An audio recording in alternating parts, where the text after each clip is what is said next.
अस्सलाम वालेकुम नाज़रीन, आप देख रहे हैं वर्ल्ड कप गेम उठा दो। मैं हूं आयशा जुल्फ़िकार, मेरे साथ हैं शुमाइला चौधरी। आपको प्रोग्राम में खुशामदीद कहते हैं। तो आईसीसी क्रिकेट वर्ल्ड कप का 29वां मैच इंग्लैंड और इंडिया के दरमियान इस वक्त जारी है और इंग्लिश टीम ने टॉस जीतकर फील्डिंग का फैसला किया। हालिया वर्ल्ड कप में इंडिया ने अब तक 5 मैचेस खेले हैं, जिसमें वो तमाम मैचेस में नाकाबिले शिकस्त है, जबकि इंग्लैंड को 5 में से 4 मैचों में शिकस्त का सामना करना पड़ा है। इंग्लैंड जो है वो कहीं ना कहीं पाकिस्तान के नक्शे कदम पर है, लेकिन शायद हम उनके नक्शे कदम पर अच्छा, तो जनाब इंग्लिश टीम को अब जीत के लिए 230 रन का हदफ दरकार है। कैसा है ये हदफ और क्या वो आसानी से चेस कर लेंगे? इरफान ज़हीर हमारे साथ मौजूद हैं। इरफान, कैसे हैं आप? जी अल्हम्दुलिल्लाह ठीक ठाक। कैसा देख रहे हैं अभी तक का जो मैच चल रहा है? सबसे पहले टॉस को अगर डिस्कस करें तो मेरे ख्याल में डिसीजन ठीक नहीं था इंग्लैंड का। अच्छा, पहले तो बैटिंग करनी चाहिए थी। पहले बैटिंग करनी चाहिए थी। उसकी 2-3 रीज़न है। एक तो ये है कि जो पिच को आप देखें, डिसीजन 2 चीज़ों पे आपका होता है हमेशा। बस सबसे पहले तो आप पिच को देखते हैं और दूसरा फिर बाद में आप देखते हैं कि आपकी स्ट्रेंथ क्या है। अगर इंग्लैंड की बात की जाए तो इंग्लैंड ने अभी लास्ट जो मैचेस हारे तो खासतौर पे बैटिंग में परफॉर्म नहीं किया। तो जब आपकी बैटिंग वीक हो रही होती है, क्लैप्स आपके चल रहे होते हैं, तो फिर आप हमेशा बैटिंग को कॉन्फिडेंस देते हो और कॉन्फिडेंस देने का बेस्ट मेथड ये होता है कि पहले आप बैटिंग करें, क्योंकि बाद में अंडर प्रेशर होते हैं, जो भी रन ऑन द बोर्ड हो, कई दफ़ा 1-2 विकेट गिरे तो आप पैनिक कर जाते हैं, चेस करना मुश्किल हो जाता है। तो उस लिहाज से डिसीजन गलत था। दूसरा, विकेट के अंदर अगर बात करें तो काफ़ी वेयर टेयर नज़र आ रहा है और अभी हमने देखा है कि इसके अंदर जो लखनऊ की पिच है इसमें वेयर टेयर काफ़ी ज़्यादा है। जो क्ले कंटेंट है वो कम है, जिसकी वजह से हमने देखा कि जहाँ बॉल लग रही है वो डस्ट भी उड़ रही है, काफ़ी आपको रेडिश भी नज़र आ रही होती है। उसको बता रही है, ये उसका मकसद ये है कि ये बॉल बहुत फंसेगी। खासतौर पे सेकंड हाफ के अंदर जब ज़्यादा विकेट पुरानी होगी तो फिर आपकी स्पिनर को भी काफ़ी मदद देगी। तो ये अब ओबियसली इंग्लैंड के पास उस क्वालिटी के स्पिनर नहीं थे। एक आदिल रशीद थे जिन्होंने 2 आउट किए और यही रीज़न थी कि हमें लगा कि वो इंडिया भी बड़ा टोटल नहीं लगा पाया। अगर इंडिया की भी बैटिंग की बात करें तो रोहित शर्मा ने बड़ा अच्छा स्टार्ट किया, शुभमन गिल ना, बट सडनली फिर जैसे शुभमन गिल फिर कोहली का 0 पे आउट होना बड़ा रेयर मोमेंट होती है क्रिकेट में कि कोहली को हम 0 पे आउट होता हुआ देखते हैं। बिल्कुल तो वो था। फिर इसी तरह तीसरा, अच्छा, शुरू में तो ये लग रहा था कि बड़ा अच्छा रोका है इन्होंने, इंग्लैंड ने। अब बिल्कुल ओबियसली 3 विकेटें बड़ी जल्दी ले ली थी। फिर एक अच्छी पार्टनरशिप लगी रोहित शर्मा की और केएल राहुल की, उससे एक अच्छा मोमेंटम मिला, बट दोनों ने विकेट अपनी थ्रो कर दी। अगर वो ना करते तो शायद 260-70 हमें अभी नजर आता। बट फिर उसको कवर अप किया सूर्या कुमार यादव ने, उन्होंने भी अच्छा इसको लेके चले, 49 किया। बट वो भी जब लास्ट 4-5 ओवर में वो मास्टर समझे जाते हैं, जैसे मैक्सवेल की बात करते हैं हम, तो उसी तरह के प्लेयर हैं वो, जितनी खूबसूरत शॉट्स खेलते हैं, बट उन्होंने भी अपनी विकेट थ्रो कर दी। तो ये कहीं ना कहीं भारत को डेंट किया। बट अभी भी मेरा ख्याल है कि मैच इक्वली पॉइज्ड है, ये 50-50 है। अभी हम किसी साइड को ये नहीं कह सकते कि ये जी बस वो ज़्यादा उनके फेवरेट में है।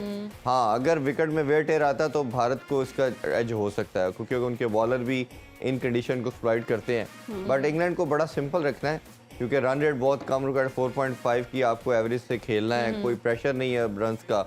और अगर आप सिंपली 50 ओवर खेलें, कोई रिस्क ना लें, तो आप इजीली ये इस विकेट पे ये रन्स बनते हैं अनटिल अनलेस कि आप अपनी विकेट ना थ्रो कर दें। तो इंग्लैंड को अपनी बेसिक पे काम करना चाहिए।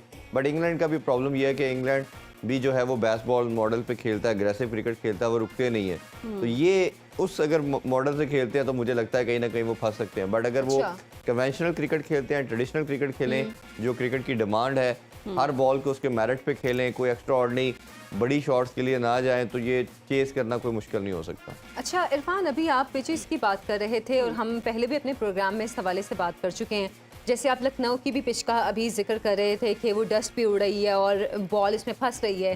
क्या जो इंडिया की अभी वर्ल्ड कप इतना बड़ा इवेंट है, इंटरनेशनल इवेंट है, इतना बड़ा इवेंट है, इसमें जो पिचेस तैयार की गई हैं वो बेशक आईसीसी के जो लोग थे उन्होंने ही तैयार किए, लेकिन क्या ये उन स्टैंडर्ड्स के मुताबिक नहीं है, या वेदर कंडीशंस या जो वैसे ओवरऑल कंडीशंस है वो उसके मुताबिक नहीं है? देखिए, हम जो अक्सर बात करते हैं, बड़ी लंबी ये डिबेट करते चले आ रहे हैं और अभी भी कर रहे हैं कि आईसीसी को 80-90% बीसीसीआई गवर्न करता है। और अभी भी उसी का बात है कि जैसे वेन्यू उनके मर्जी की जगह पे रखे गए। हर वेन्यू उनका इस तरह का है जहाँ पे बॉल फंसती है, रुकती है, जहाँ स्पिनर को ज़्यादा मदद देती है। ऐसी कंडीशन, जैसे मुंबई की बात कर लें हम, वो बड़ी है। दिल्ली की बात करें तो बैटिंग पैराडाइज है। तो इंग्लैंड ने अपने कोई मैचेस, खास तौर पे जो फॉरेन साइड हैं, जिसमें गोरे जिसे कहना चाहिए, इंग्लैंड आ गया, ऑस्ट्रेलिया आ गया, न्यूजीलैंड आ गया, अपने मैचेस उन टीमों के साथ उन कंडीशन में नहीं रखे उन्होंने। एशियन साइड के साथ वो रख लेंगे, कभी भी अपने नहीं रखेंगे, क्योंकि उनको पता है ये तमाम टीम स्पिन पे हमेशा ट्रबल में आती हैं, फंसती हैं। ये उधर ट्रबल में डालेंगे। तो अभी भी आप ये देख लें कि पहला ऑस्ट्रेलिया के खिलाफ इनका मैच चेन्नई में रखा गया, आज लखनऊ में है, क्योंकि जैसे ये बताया कुछ इनकी ऐसी सॉइल जो होती है उसमें क्ले कंटेंट कम होता है और उसमें आपकी बॉल जब थोड़ा सा पड़ना शुरू होती है, जब बैट्समैन रनिंग करता है तो पिच का जो आप कह लें कि हार्ड उसका कंटेंट है वो आस्ता आस्ता निकलना शुरू हो जाता है। वो अपनी क्ले कंटेंट जैसी ख़त्म होती है तो वो मिट्टी की सूरत में हमें नज़र आता है। जैसे आप ईंट को कभी पीसे तो आपको जो एक मटेरियल नज़र आएगा तो आपको नज़र आएगा वो चीज़, या आपकी जो मड है उसके ऊपर आपने रोलर फेरा और उसको फिर बाद में थोड़ा सा आपने हाथ से या अपने नाखून से अपने नेल से भी आप करेंगे तो आपको लगेगा यार ये बड़ी सॉफ्ट है, ये तो इजीली वो हो गया है। अक्सर आपने देखा होगा कि पिच के ऊपर वो कीज मार के भी दिखाते हैं, वो यही बताने का मकसद होता है कि आपको पता चले कि इसका जो सरफेस है कितना हार्ड है, सॉफ्ट है। तो ये सॉफ्ट सरफेस है। जहाँ सॉफ्ट सरफेस होगा वेयर टेयर आएगा, स्पिनर को मदद मिलेगी, फास्ट बॉलर कटर मारेंगे। अगर थोड़ा सा अपनी ये बॉल की जो स्विंग सीम है उसको इसकी बजाय आप ऑन द बेली इसको मारेंगे तो आपकी बॉल फंसेगी, रुकेगी। उससे ये है कि आपके पास ऑप्शन आ जाती है, कटर की ऑप्शन आ जाती है फास्ट बॉलर के लिए कि वो नॉर्मल नहीं आएगा, ज़्यादा टर्न करेगा, वो फंस के आएगा, रुक के आएगा, डबल पेस आएगा। जैसे कोहली भी जिस बॉल पे आउट हुए तो वो उसका बाउंस इक्वल नहीं था और थोड़ा सा रुक के आया बॉल, जिससे वो टाइम नहीं कर पाए। तो इसी तरह कि रियाज सायर की बात करें तो उसकी भी यही सेम प्रॉब्लम आया कि बॉल का पेस जो था नॉर्मल जो पेस थी उससे डिफरेंट था। तो जब इनवेरिएबल आपका पेस होगा तो आपके बैटर को टाइम करने में मुश्किल होगी। जैसे मैंने अभी शुरू में कहा कि इधर आप बड़ी शॉट्स नहीं लगा सकते इस पेस पे, आपने कन्वेंशनल बैटिंग करनी है, आपने गैप्स को देखना है, आपने सिंगल डबल पे ज़्यादा कंसंट्रेट करना है। और बाउंड्री आपको इंडिया की पिचेस में मिल ही जाती है, उस पर आप फोकस करें। और अदरवाइज तो मेरा नहीं ख्याल कि मुश्किल टारगेट होना चाहिए। बट हैविंग सेड दैट कि इंग्लैंड अपनी जो एक माइंड सेट है अटैक की तरफ आती है उस वजह से फंस सकती है। अच्छा। और उस तेज खेलेंगे तो विकेट थ्रो करने के चांसेस बनेंगे। अच्छा, कहा तो ये जा रहा था कि ये ना बैटिंग विकेट लग रही है तो इसके बावजूद जो है वो इंडिया प्रॉपर उस तरह से इतना बड़ा स्कोर नहीं बना सका। तो मैंने जैसे हाँ वो यही रीज़न है ना कि वो विकेट का जैसे सरफेस मैंने बताया ये स्पिनर को देती है, तो जैसे ही वो उसकी वो उसमें वेयर टेयर आएगा तो वो बैटिंग विकेट नहीं रहेगी, फिर आपको टाइम करने में मुश्किल आएगा, बॉल रुक के आएगा, फंसेगा। तो उस लिहाज से जब हमेशा ऐसी पिच होती है तो आप रन ज़्यादा नहीं कर पाते। बट एडवांटेज इस पिच पे ये होता है कि आप जितना मर्जी पेस बॉलर हो उसकी बॉल सीम और स्विंग नहीं होगी। वो जितनी मर्जी सीम अच्छी लगाएगा और ना उसने air in the air swim करना है ना उसने स्विंग करना है पढ़ने के बाद, क्योंकि उसके विकेट देखिए दो तरह से बॉल स्विंग करती है, एक तो एयर में करती है, एक पढ़ने के बाद करती है। पढ़ने के बाद तब करेगी जब उसके सॉइल के अंदर कुछ है। अगर सॉफ्ट सरफेस होगा तो वो उसका पेस को आधा ही किल कर देगी। उसे जब लैंड करना है बॉल ने और सरफेस उसका ऑलरेडी सॉफ्ट है तो वो 150 पे वुड भी बॉल कर रहा था या वोक से 140 प्लस पे कर रहा था, तो ऐसे लग रहा था जैसे कोई 120-25 वाला बॉलर है, मीडियम फेस बॉलर बॉलिंग करवा रहा है, क्योंकि आपका सरफेस उसकी जो ग्रिप है वो उसको होल्ड कर लेता है और बॉल तेज नहीं आती, स्किड नहीं करती जैसे ऑस्ट्रेलियन या न्यूजीलैंड की पिचेस पे हम देखते हैं। मतलब बहुत टेक्निकल तरीके से चीज़ों को हैंडल करके फिर खेलना पड़ता है। ऑब्वियसली हर पिच को उसके सर्कमस्टांसेस उसकी सिनेरियो वाइज आप सबसे बड़ी जैसे ये बड़ी टेक्निकल पिचेस है इंडिया की, हर पिच का बिहेवियर डिफरेंट है, आपको पहले एनालाइज करना पड़ेगा। आप दूसरी तरफ कल हमने देखा 388 किया, उन्होंने चेस करते हुए 383 किया, तो अब वो टोटल प्योर बैटिंग पैराडाइज थी, प्रेशर्ड विकेट थी। अब ये इस तरह की जो विकेट है देखने में, जब मैं अभी कोई बॉल नहीं हुई आपको लगेगा यार हमने भी 350 करना है, बट जब आप खेलना शुरू करेंगे तो ये जब आपकी बॉल रुकेगी, स्पिन ज़्यादा करेगी, फंसेगी, तो आपने फौरन डिसीजन लेना है। भारत ने भी यही किया, जब 3 विकेट उनकी आउट हुई तो उन्होंने अपना प्लान फौरन चेंज किया। ऑलरेडी आल्दो के उनको मालूम था अपनी कंडीशन का, बट आई थिंक वो शुरू में 300 प्लस की कोशिश में थे। जैसे विकेट्स गिरी तो उन्होंने साथ ही स्ट्रेटजी चेंज की। आपने देखा रोहित शर्मा भी रुक गए, केएल राहुल भी रुक गए, उन्होंने पार्टनरशिप बिल्ड की, कोशिश फिर उन्होंने की कि कहीं हम 240-50 कर पाए, but wickets on end of गिरती रही जिसकी वजह से वो 229 तक अच्छा, थोड़ा सा अगर हम पाकिस्तान की जो परफॉर्मेंस रही है, हालांकि बात करने का फायदा नहीं है क्योंकि वो शिकस्त तो नाम की, लेकिन कुछ चीज़ें, कुछ टेक्निकल चीज़ें हैं जो कि आहिस्ता आहिस्ता सोशल मीडिया पर आती हैं और फिर फैलती हैं। उस हवाले से फिर हम कहते हैं थोड़ा सा वैसे है, अभी भी चांस है, अभी भी चांस है। अच्छा, अगर चांस की बात करें, ये तो अच्छी बात है, चांस है कहना नहीं चाहिए, लेकिन फिर भी टेक्निकली है, रियलिस्टिकली, क्योंकि अगर वो तीनों मैच जीते और बड़े मार्जिन से जीते और उधर दूसरी तरफ से ज्यादा दोनों साइड से चांस है। एक ये है कि ऑस्ट्रेलिया मैचेस हारे जो कि बहुत मुश्किल लग रहा है क्योंकि वो जिस तरह अच्छा कर रहा है। न्यूजीलैंड की साइड से मुझे ज्यादा चांस लग रहा है कि हमने उनसे भी जीतना है। एक तो पहला बात कि हमने तीनों मैचेस अपने जीतने हैं, न्यूजीलैंड हमसे भी आ रहे हैं, साउथ अफ्रीका से उनका मैच है, मुश्किल मैच है, उससे भी हार जी, उससे भी हार जी। हाँ, ये होता रहा है हमारे साथ अक्सर। तीनों मैच हारे और हम बहुत अच्छे मार्जिन से जीते हैं, तो फिर हम गेम में हैं। और इवन दो अगर एक मैच वो जीत भी जाते हैं और फिर वो हमारा और उनका मुकाबला आएगा रन रेट के ऊपर, सही, तो बिल्कुल। उसमें उस लिहाज से पॉसिबिलिटी तो भी है, स्टैट वाइज अभी पॉसिबिलिटी इज देयर। अच्छा चले, मैं जो इसमें असल में सवाल पूछना चाह रही थी वो ये थी कि वो ये सवाल था कि मैं पढ़ रही थी सोशल मीडिया पे ही कि पाकिस्तान को स्लो ओवर रेट की वजह से मैच का 20% जो जुर्माना है फीस का वो होगा। अब क्या पाकिस्तान की ये वाली जो भी ये स्लो ओवर रेट वाला मसला भी उठा है, इसकी वजह से क्या आगे के मैचेस पे भी कोई असर हो सकता है? नहीं, वो उसी मैच की हद तक होता है। अगर आपका एक सर्टेन टाइम फ्रेम होता है, उसके अंदर आपको अपने ओवर्स को कंप्लीट करना होता है। वो जब आप नहीं करते तो अंपायर आपको इंटीमेशन भी देते रहते हैं और उसके ऑब्वियसली जब आप उसमें नहीं कंप्लीशन होती तो आपको फिर फाइन किया जाता है। अदरवाइज तो आपका लेट्स सपोज अगर 3 आवर्स की इनिंग्स है तो 1 घंटे में अप्रोक्सीमेटली 15 ओवर आपने करवाने होते हैं। तो अगर आप उससे बहुत स्लो करते जाते हैं तो आपका मैच ही ना खत्म हो, आप एक्स्ट्रा ऑर्डिनरी टाइम लेंगे, मोमेंटम को किल करेंगे। तो इसलिए एक रूल एंड रेगुलेशन डिफाइन कर दिए गए हैं। हाँ, उसमें कुछ सिनेरियो वो भी टाइम आउट एक्सक्लूड भी किया जाता है, जैसे किसी को इंजरी होगी, किसी के हेड पे बॉल लगी, ये अंडरस्टैंडेबल चीज़ें हैं। कोई और ऐसी रीज़न आ जाती है। बट जैसे क्योंकि मैच हमारा आपने देखा होगा काफ़ी फंसा हुआ था, पाकिस्तानी टीम बार बार डिस्कशन कर रही थी, ओवर्स के हवाले से भी डिस्कशन हो रही थी, किसको देना चाहिए किसको नहीं देना चाहिए। बॉलर्स टाइम ले रहे थे कि किसी ना किसी तरह हमने मैच जीतना है। उस टाइम पहला फोकस तो आपका ऑब्वियसली यही था कि हमने मैच जीतना है। वो ओवर कितनी देर में हो रहे हैं वो फोकस नहीं था। एटलीस्ट हमने सोचा तो सही कि हमने मैच जीतना है। बट अनफॉर्चुनेटली जब आपकी किस्मत खराब हो तो मैच भी गया और पैसे भी गए।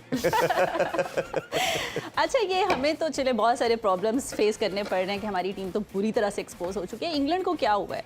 मतलब ट्रॉफी विनर है ऑलरेडी और टाइटल अपने नाम किया हुआ है और इस बार तो इस तरह से परफॉर्म नहीं कर सकते। देखिए, इसमें हमेशा ये होता है कि जब आप डिफरेंट कंडीशन में जाके खेलते हैं तो कुछ ना कुछ आपसे गलत होता है। कई दफ़ा आपका होता है कि मोमेंटम नहीं मिल पाता, टीम जेलिन नहीं हो पाती। इंग्लैंड की बात की जाए तो मेरा ख्याल है कि शुरू में जब आए थे सबसे फेवरेट कंटेंडर थे वर्ल्ड कप के लिए, और आज जब हम स्टैट्स देख रहे हैं तो 10वें नंबर पे ये अभी खड़े हैं। और ये जिस तरह हमने ऑस्ट्रेलिया को एक दिन देखा कि वो भी 10वें नंबर पे थे, बट वो बाउंस बैक करते करते अभी 3रे नंबर पे आ चुके हैं। ऑलमोस्ट हमारे जैसा खेल रहे हैं। हाँ, नहीं वो तो बहुत अच्छा ऑस्ट्रेलिया ने पीक पकड़ी। तो पीक और मोमेंटम बड़ा मैटर करता है। ये जो पिचेस है ना, ये बहुत डिफरेंट है, ये सीधा बैट पे बॉल नहीं आता। इंग्लैंड के जो खास तौर पे मुझे जो रीज़न लगती है इनकी कोलैप्स की, वो इनकी बॉलिंग लाइनअप लगती है, क्योंकि इनके बॉलर जितने भी हैं वो सीम बॉलर हैं। विरे की बात कर लें, वोक्स की बात कर लें, वुड की बात कर लें, तो इनको जो मैचेस मिल रहे हैं वो ऐसी पिचेस में मिल रहे हैं जहाँ बॉल, जिस तरह हमने अभी मैंने डिटेल में एक्सप्लेन किया, वो बॉल वेयर टेयर आता है, फंसता है, रुकता है, पेस आपको सीम, इंग्लैंड की टीम से कोई खास बदला लिया जाए, सीम और स्विंग नहीं कर पा रही। तो वो जब उनके बॉलर्स को कोई हेल्प नहीं मिल पा रही तो वो ऑब्वियसली फिर अगेन कुछ उनके प्लेयर आईपीएल भी खेलते हैं आके, बट आप वन ऑफ आके इवेंट खेलना फिर दोबारा एज ए टीम खेलना वो मुश्किल हो जाता है। अच्छा इरफान, दूसरा फिर बैटिंग भी क्लिक नहीं कर पा रही उनकी। अच्छा, मेरा जो अभी सवाल था वो ये कि अभी इंग्लैंड की टीम अगर आज ये मैच जीत जाती है तो इनके कितने चांसेस हैं आगे सेमीफाइनल में जाने के? देखिए, बड़ी स्टेंज इस वर्ल्ड कप की बात है कि अगर आप देखें तो कोई टीम अभी तक क्वालिफाई भी नहीं कर पाई टेक्निकली, और किसी टीम अभी बाहर भी नहीं हुई। इंग्लैंड भी 2 पॉइंट है और अगले 4 मैच आज का जीतती है और अगले 3 जीतती है तो इनके भी 10 पॉइंट है। तो 10 पॉइंट के साथ दे कैन क्वालिफाई, ठीक है। जिस तरह पाकिस्तान 10 पॉइंट के साथ क्वालिफाई कर सकता है तो ये भी कर सकते हैं। अच्छा। तो अभी किसी टीम ने भी, हम ये नहीं कह सकते कि ये बाहर होगी इवेंट से। अच्छा। और इवन अफगानिस्तान के भी 4 पॉइंट है, नीदरलैंड के 4 पॉइंट है, बांग्लादेश और इंग्लैंड 2-2 पॉइंट के साथ है। तो ये हमारे भी 4 है, श्रीलंका के भी 4 है। तो अभी किसी टीम को आप ये नहीं कह सकते कि they are out from the world cup. और दूसरी इसमें इंटरेस्टिंग चीज़ ये है कि अभी 2 बैटल होनी है इस टाइम पे वर्ल्ड कप के आगे, जो मैचेस जाएंगे। नंबर 1 बैटल तो आपका सेमीफाइनल की फाइट है और सबने स्ट्रगल करनी है कि उसमें आए। दूसरा ये होना है कि जब 4 टीमें आपको नजर आना शुरू होगी, क्वालिफाई कर गई, फिर आपने कोशिश करनी है 8 में रहना है, क्योंकि 8 में रहेंगी आप। अगर 2 टीमें नहीं आ सकेंगी 9वें 10वें नंबर वाली, एक तो वो एशियन जो आगे चैंपियन ट्रॉफी होनी है पाकिस्तान में 2 साल बाद 2025 में, उसमें वो नहीं खेल पाएंगी। टॉप 8 क्वालिफाई करेंगी और प्लस आप डायरेक्ट वर्ल्ड कप की क्वालिफिकेशन भी हो जाएगी ये टीम की। अच्छा, जो 2 टीमें रिमेनिंग रह जाएंगी उन्हें वर्ल्ड कप क्वालिफायर खेलना पड़ेगा। तो ये हर दोनों लिहाज से बहुत इंपॉर्टेंट है कि अगर किसी वजह से जो टीमें सेमीफाइनल में क्वालिफाई नहीं करती, फिर जंग शुरू होगी, बैटल, कि हमने किसी तरह सुपर 8 में रहना है। टॉप 8 में रहेंगे तो वो ये दोनों इवेंट की क्वालिफिकेशन मिलेगी। लेकिन इरफान, आपने ये बात जो- बिल्कुल ठीक है, ये इस वर्ल्ड कप की बहुत ही एक अजीब सी बात है कि अभी तक कोई भी डिस्क्वालीफाई नहीं हुआ और कोई भी qualify भी नहीं हुआ। और 28 ऑलमोस्ट मैचेस हो चुके हैं। तो ये जो बिल्कुल, टेबल बिल्कुल। पॉइंट्स होते हैं जो हम देख रहे हैं जी, भारत नंबर 1 पे है और इंग्लैंड की बात करें तो बिल्कुल इस वक्त लास्ट पे चल रहे हैं, तो ये कितने मैटर करते हैं सेमीफाइनल ऑब्वियसली फाइट है ना जी, अब हर मैच के बाद ट्विस्ट भी आ रहा है, आपको वो अप्स एंड डाउन भी नजर आ रहे हैं, जीतने वाली टीम ऊपर चली जाती है, दूसरी नीचे चली जाती है। जैसे कल तक भारत था, साउथ अफ्रीका जीतने के बाद वो पहले नंबर पे आ गया क्योंकि उनकी एवरेज अच्छी है। भारत अगर आज हारता है तो ओबियसली इनका 100 भी नीचे जाएगा, जीता है तो इनके पॉइंट्स ज़्यादा हो जाएंगे, ये फिर दोबारा पहले नंबर पे आ जाएंगे। तो ये तो बैटल चलती रहेगी लास्ट टाइम तक। अभी मेरा ख्याल है कि अभी 5-5 मैचेस हो गए, अब 6-6 होना शुरू हो गए, हमारे भी 6 हो चुके सही। हैं। तो ये अब कोशिश करेंगी सब टीमें कि कम से कम ये अगले 1-2 मैचेस के अंदर इसको फाइनलाइज की तरफ करने की कोशिश करेंगे।